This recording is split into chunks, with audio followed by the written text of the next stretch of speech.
Hello Friday, welcome back to the channel. Today you get to see the beautiful backside of the old gestation barn. Now let's take a look over there at the 8R340. I want to unhook the strip till machine. I'm trying to get blockaded here from the beautiful, wonderful Nebraska wind. Unhook Orthman strip till and hook up to the Anhydrous machine because we are going to do some fall anhydrous ammonia, which is my nitrogen program for white corn next year. Yay, we're back, baby. And yellow corn, conventional yellow corn. I will be growing food grade organic. No, it's not organic. It's not organic, but it is non-GMO food grade white corn next year. Hopefully I can get the products that I want. It is in short supply. We will see what we can do. I really enjoyed growing white corn years ago, and we are back. Let's see how we do. We'll start off with our nitrogen program, and since we have good soil moisture and the conditions are correct for doing fall application of anhydrous or fertilizer, let's get to it. Oh, and there's the cows. Ignore all of the weed patch. Also, this is really the glamorous side of Carlson Farms, but we do have some cattle gently grazing. Great job, boys. Ethan and Adam, apparently I gave them the job to take the two empty tractors and hook up to the two planters, the box planter and the soybean planter. And it looks like they got that done, so now we should have unburied the fertilizer machine. John Deere 2510H. Oh man, I don't even remember what it is, but they got these machines out, so we will take a peek inside the machine shed. Oh, there it is. That's a beautiful piece of equipment. Let's find out what number it is. And we have the Green Star rate controller. Every once in a while I forget that we have the category 4 hitch, and I apparently moved in this one here. Let's don't forget those pieces right there. So I must use the 8345 other tractor with the category 3 hitch. Aha! So we need these spacers. As you can see, they fit a lot better in there. There we go. All right, man, I need more hands, more camera crew. Well, I'm doing it. Are you guys surprised? I remembered a lot more than I forgot. Beautiful sunset for Mike Tyson and Jake Paul fight, which it's 5 o'clock Central. Does that mean the fight is starting? Should we watch it? I don't know if I have an app for that. Is it on Netflix? I can maybe just watch it on X. Somebody gonna live tweet it? Live exit? How do you say that now? Working really good. All my hydraulics ports work. All of my knives, blade, disc, slicer, openers are opening. Friday night. What do you guys like to do on Friday nights? Guess what I'm going to do all day tomorrow. Sounds like co-op's going to be open, so they'll pull tanks for me. I will try to get this quarter done, get the pivot moved. Then we can fence this off for the cows so they can eat delicious food. What else would you like to see? What would you like to know? What can I show you? We are shooting for 170 pounds, and that is what we are applying. Variable rate adjustments. You can see that in that little patch. And now it will change back. Working really well, folks. Happy Friday. Good, frosty Nebraska morning. Hello, Cale Carlson, Lead Farms. Today, I would like to teach you about NH3, commonly known as anhydrous ammonia. Anhydrous, Greek or Latin. What's the difference between the two? Anhydrous means without water. It's frosty this morning. I think November 17th, first frost of the year. You can see my cover crop, turnips and radishes, in old seed corn ground. I would like to finish this field. Bottom field is done. We're going to move over to Nobles. And there's big rain coming tomorrow, which is when we're supposed to preg check our cows. Not sure how that's going to work. We might skip it again. But if I can finish that other field, that would be fantastic. So if you would like, ride along with me as we get into the 8R 340. Hopefully it will start on this cool, calm, frosty morning. Oh, here's my lunch from yesterday. That sounds promising.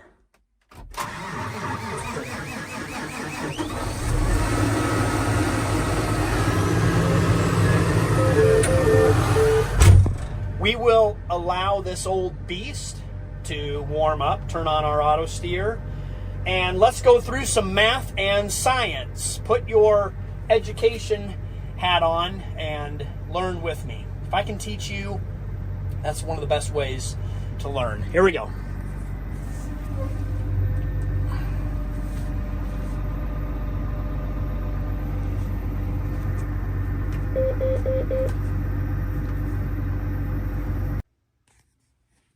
All right, here we go. One shot, everybody knows the rules. I might have to take a break to let my mouth keep up.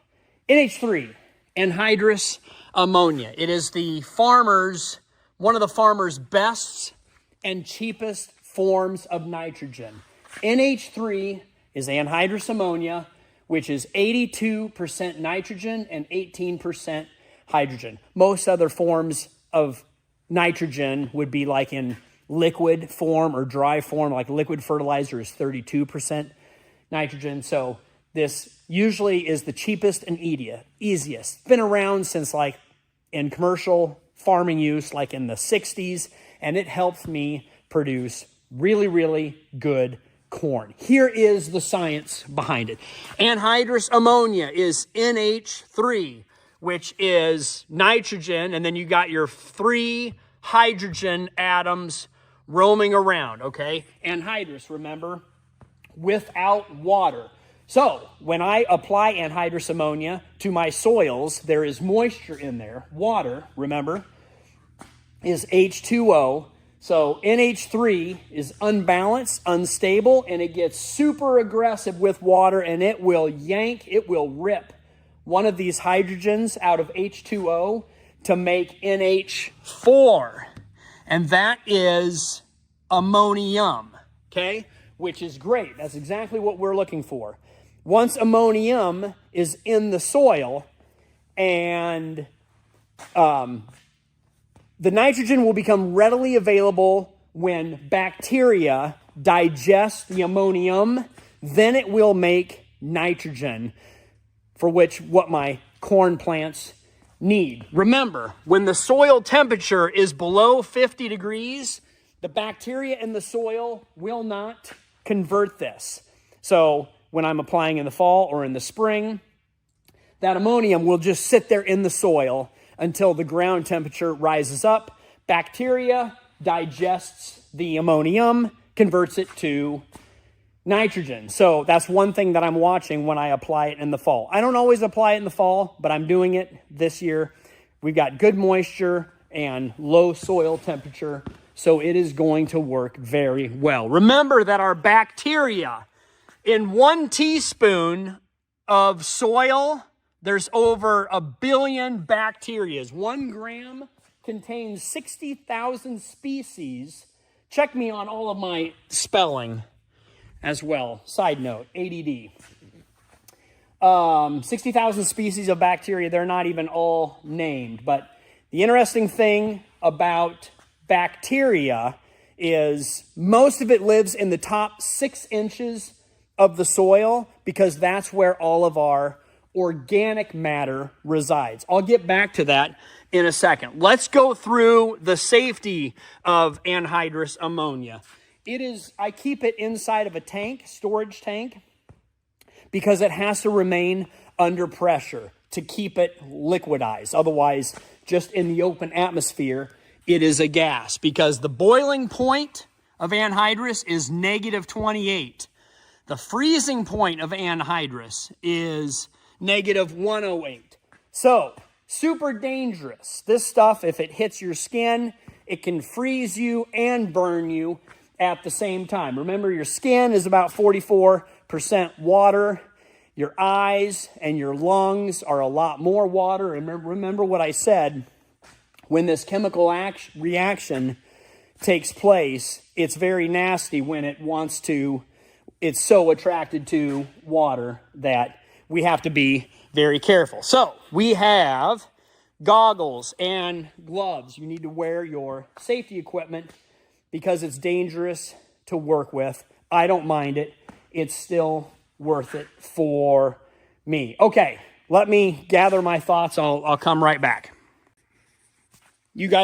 Spelling is not my best suit. I hope you guys are checking it out, but comment below if I misspelled anything. I just threw this together real quick. Here is my tank. So in my tank, this is full of liquid and it is pressurized. These tanks can hold up to 250 PSI, but in my tank, it is a top withdrawal. So there's a tube that goes down here and gathers all the liquid, and then it goes out in a hose to my applicator. There's also a float valve in here to show how much liquid I have inside one of these tanks. All right, we mentioned organic matter a minute ago, and this is why it's so important. So I am also variable rating my nitrogen on my field.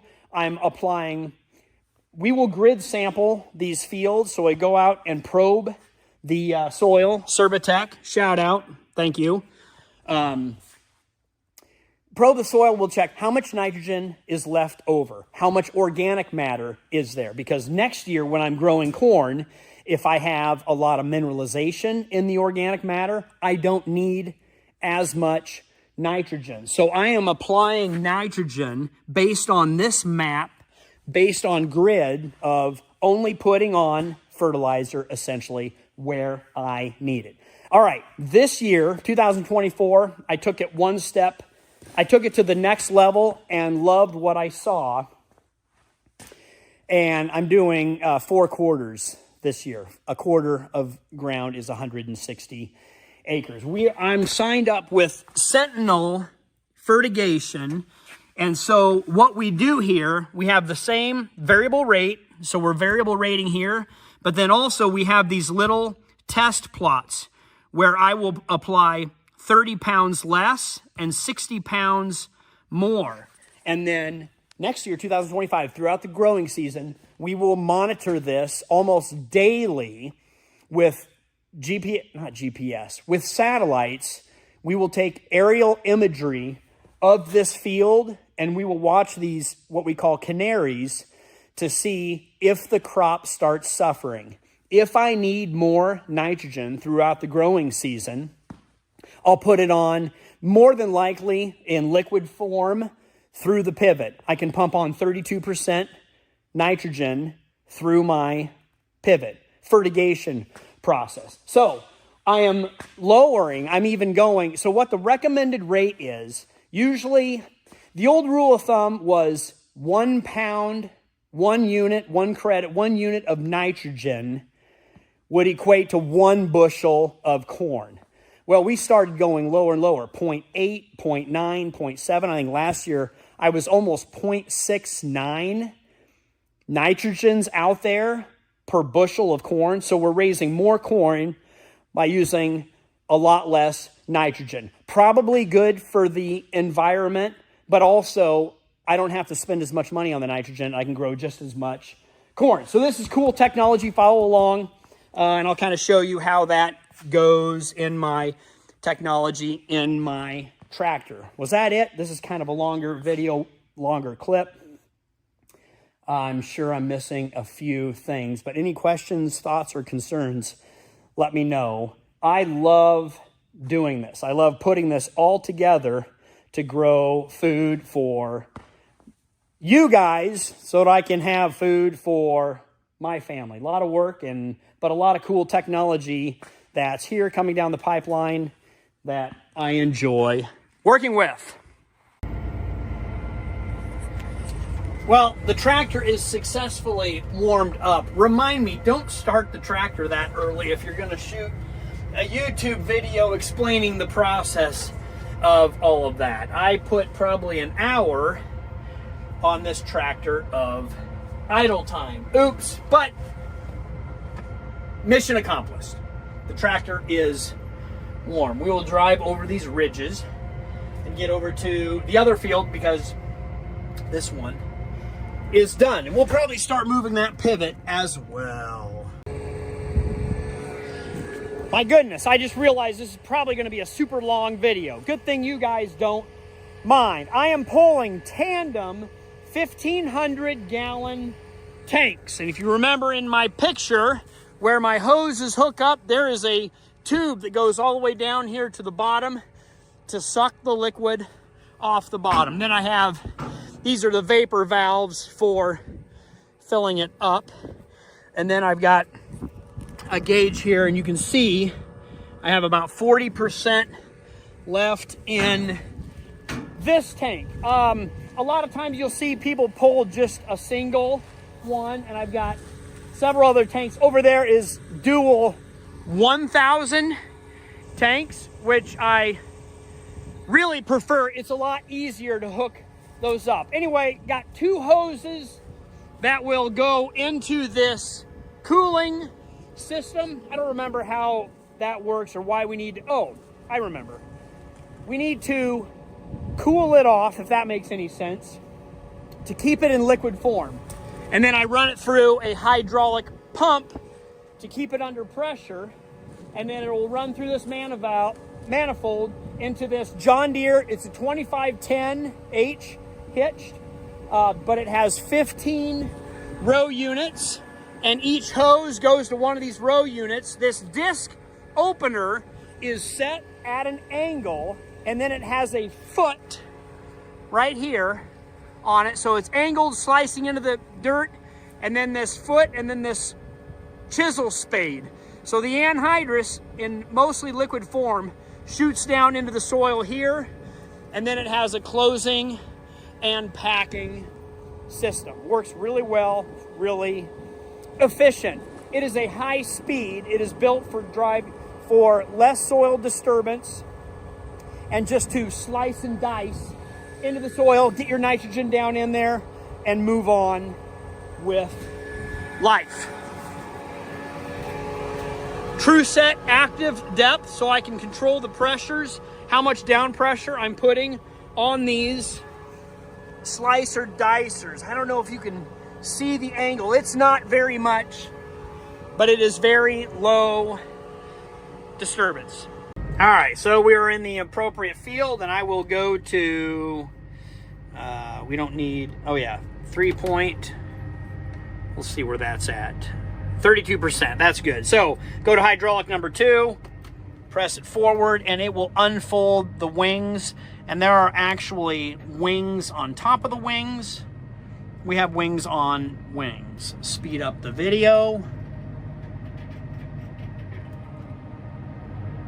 Goes out, and then those little extras will lock in, lock down, and turn off the hydraulic. We are ready to go. And we actually need to change my auto steer. So follow along quickly. We are doing the end rows, which I have already done. So we're going to switch this line.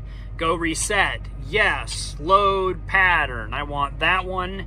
Yes. Yes. 37.5 feet should work. And then we will zero these out because I always do. And that should line me up correctly. You can see that line is coming all the way down. There it is. All right, now we've got a good line right there. I will turn the tractor into the line, and then as soon as it goes red, we can lock it in. I push my auto steer button there. You can see it's green wheeled. And I want to turn that on too so we can paint and map as we go. Third hydraulic down, and that will lower my disc openers. Go ahead and turn number 4 hydraulic on. Hit the foot switch, which is the master control, and that will start applying anhydrous. Fourth hydraulic is running my hydraulic pump right there, and you can see I've got pressure and pressure and pressure. So as I speed up, it will increase the pressure automatically to follow along my map. I'm shouting out for 180 pounds, and there I am actually applying 160, 220, to lock it in, dial it in, let it get cooled. That will smooth out in a bit, but I'm going for 180 pounds right here in this particular spot in the field, and it looks like everything is working correctly. My true depth set, you can see those gauges. We are rocking and rolling, folks. Now all we have to do is rinse and repeat and not worry about that warning signal. Here we go. You can see the map and then what I'm calling for and what I am actually applying. It's not odorless. It's a colorless gas. You can't even see it, but you can definitely smell it. Just a little bit of that vapor. It smells like ammonium. Just pretty much like window cleaner. This is what it looks like. So this disc is running a little bit off, and it creates a little gap in the soil for this foot to go in and seal about 90% of the product in. And then you have these walking wheels that will close and then pack. You know, see that V? V opens it up, and then a V to close it up and slice the rest and seal in the rest of that vapor so it can attach to water. They're spring adjusted, hydraulically downforce. What else can I tell you about this magnificent system? It is we can't even see the number on here, somewhere. Got suitcase weights on the back to hold this down because I've got a lot of down pressure slicing this in case the soil gets hard. But we've had enough rainfall that has really softened up the soil, and this is working really well. In the tilled ground, this is old milo stalks that we cut and baled that I will feed to the cows, and then you got the old seed field. I believe after I fertilize this, we will fence this off and run cattle out here to graze the turnips for the next couple of months until we start calving our cattle in February, March. Works really well. I want you guys to be impressed with my cover crop. Judge me on the size of these pumpkins. I mean, my goodness. Those are turnips. And I know I got some radishes here somewhere. Those are pretty good. The cattle are gonna love them. Okay, I do have telemetry on my phone. So everything you see on this screen is on my phone, and I can run and control all of my pivots. But the wind is not blowing here in Nebraska, and it's okay every once in a while to get outside of your tractor and walk to get the blood flowing. Also, I'll probably crank out a few push-ups. Okay, what do we want to do? We want to run this pivot in reverse. So we hit start. The thing goes green. I have a park angle. That blue line is at 135 degrees. I think I'll probably stop it at 180. We'll go park angle, 180 degrees. And sorry, this computer screen is so dim, my photo eye is zoinked. Got water in it or hit by lightning. Turn the end gun off. We are not running water, but the pivot is moving. You can see those tires. A lot of the questions I get, like, how in the Sam Hill does a pivot run? Well, it pivots off this point here, and then it has micro switches in each tower. So the very last tower starts running forward, and then every tower closer to us has micro switches, and it will respond to keep it in a straight line. It has little arms to do that. All right, so we are running, and then we will park right there just in case I forget. Close this so no water gets into it. Here's my tank where we will have 32%. I'll fill that up next spring, and so if this corn crop calls for more nitrogen because of what we are looking at, I will pump it out of here into the pivot, and it will put on about 10 gallons an acre is how I can set the pump, which will be 32 pounds of N as the crop is growing. So essentially spoon feed the corn crop as it needs it. Yeah, these fields are set up mostly ready to go. See where it will slice and dice through some of this foliage. Oh man, I love this. Cows are gonna love. That's a lot growing out here, guys.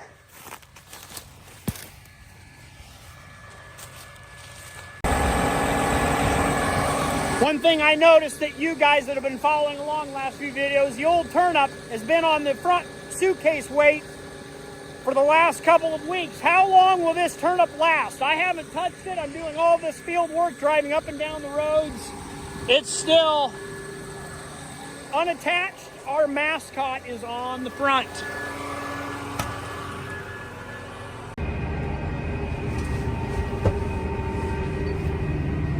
I do have my front wheel assist, 4-wheel drive on.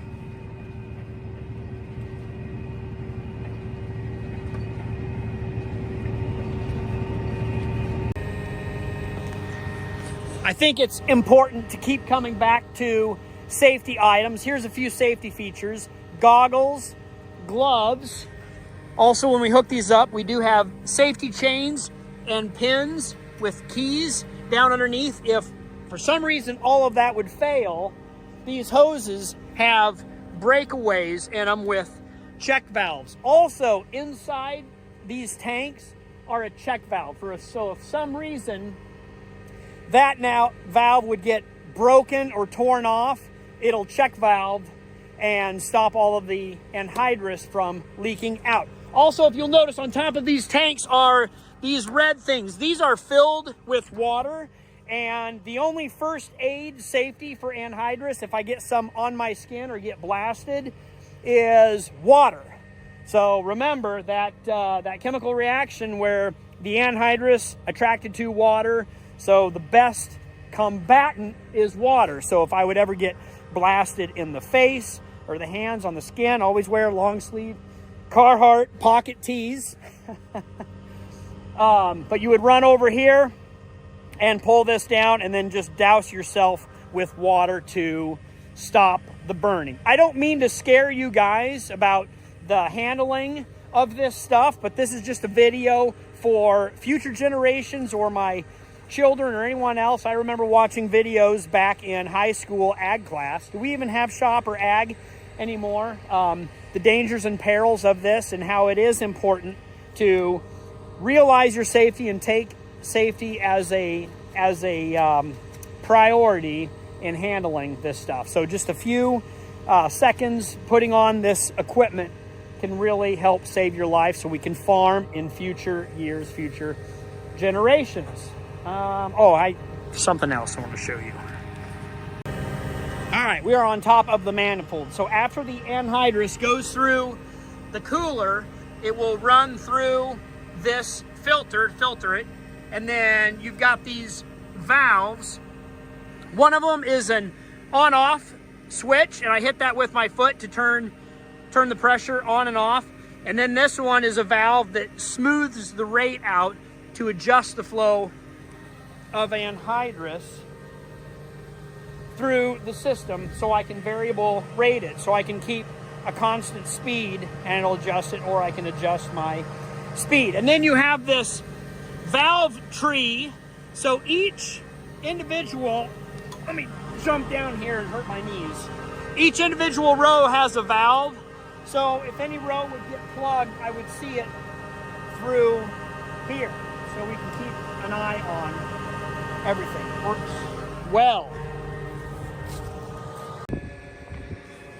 Couple of other safety tips as I think of them. Each tank is outfitted with a relief blow-off valve. So if there was ever too much pressure in here, like on a hot day, if there's a lot of pressure, usually they only fill them like 85, 90%, so they're never 100% full most of the time. But if there's too much pressure in there, that'll just shoot up straight in the air and then lock down again, just for safety. Also, when I'm turning on valves, I always have an exit strategy. So with all of my PPE on and I'm opening up valves, I think to myself, if I hit something or something releases, I can quickly jump and run away. One of the reasons I like these dual 1,000-gallon tanks is because there's a nice platform to stand on, and actually I can hook these hoses up from the ground. So it makes me a lot more stable, not high up in the air. And I think we are ready to go. We will write down the numbers of these tanks, keep track of this, and keep track of the weights so we can double check that we are applying the correct amount. Are you guys enjoying this November in Nebraska? Wow, what a nice day.